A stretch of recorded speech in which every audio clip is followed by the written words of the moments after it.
Monsieur Collet Dodo, directeur général du Palais de la Culture, cher grand frère, monsieur le directeur général de l'INSA, qui est ici représenté par monsieur Adolphe Yassé, monsieur Hervé Pelletier, conseiller de coopération adjoint,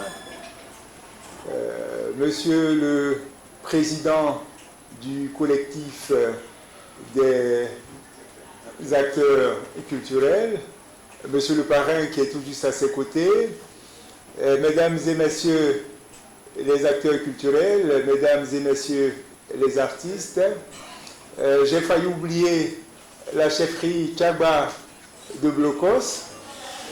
Merci à tous d'être là. Je suis ici pour porter la voix de madame la ministre de la Culture et de la Francophonie à l'occasion de cet important événement.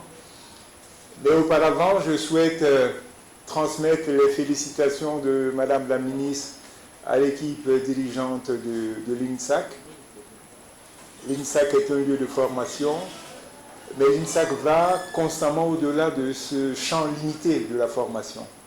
Parce que l'INSAC ouvre constamment ses portes aux acteurs culturels. L'INSAC devient par cela un lieu vivant de nos industries des arts du spectacle. En tout cas, félicitations à la direction de l'INSAC et je souhaite que Adolphe Yassé puisse transmettre à monsieur le directeur général ces mots de madame la ministre de la Culture et de la Francophonie. Je voudrais saluer la mise en œuvre de ce programme du CAC, du collectif des acteurs culturels. Nous savons tous que le milieu des arts, surtout le milieu des arts vivants, est constamment agité.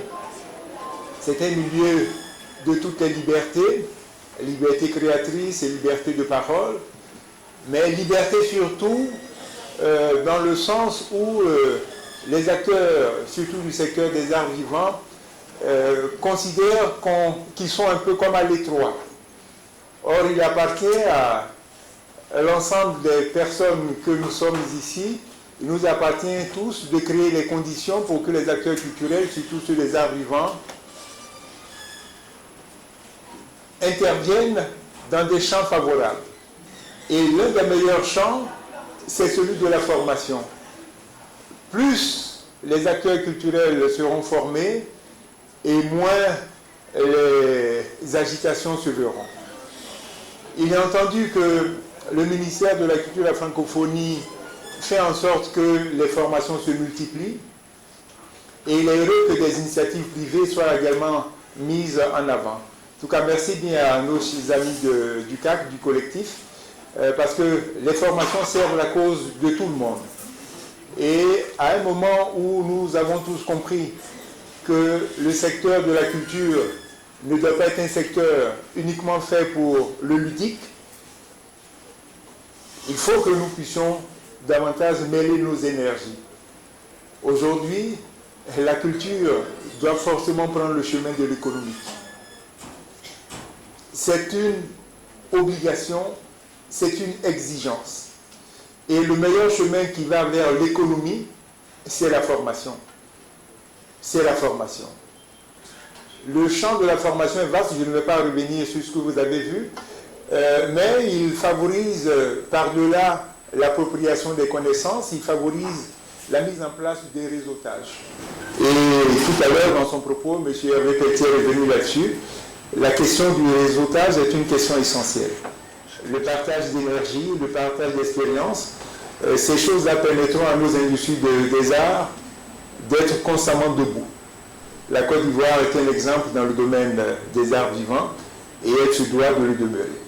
La Côte d'Ivoire doit être un lieu constamment vivant, constamment debout, constamment envié, et il est heureux que l'initiative du CAC et toutes les autres initiatives porteuses de ces belles énergies-là soient saluées.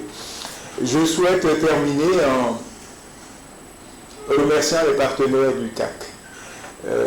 Nous sommes tous sans savoir que les appuis financiers sont essentiels dans la mise en œuvre des différents programmes.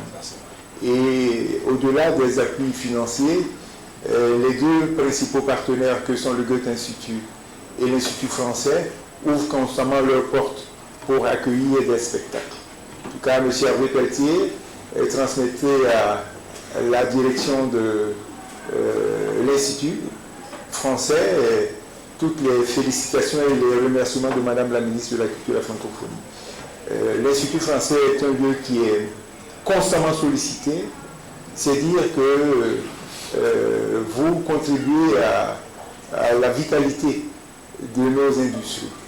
Je ne souhaite pas être plus long, je souhaite simplement inviter les artistes à s'approprier toutes les politiques mises en place par le ministère, surtout les politiques mises en œuvre par les acteurs culturels. Parce qu'elles sont nombreuses ces initiatives, il faut que ces initiatives-là puissent porter des fruits. C'est Aimé Césaire qui dit que nous sommes tous invités à regarder l'horizon droit dans les yeux. Il faut que nous soyons tous capables d'avoir la force de regarder demain. Et c'est par les formations conduites par le CAC et toutes les autres structures que nous aurons cette force-là de regarder demain. Je vais m'arrêter là et bons travaux à vous.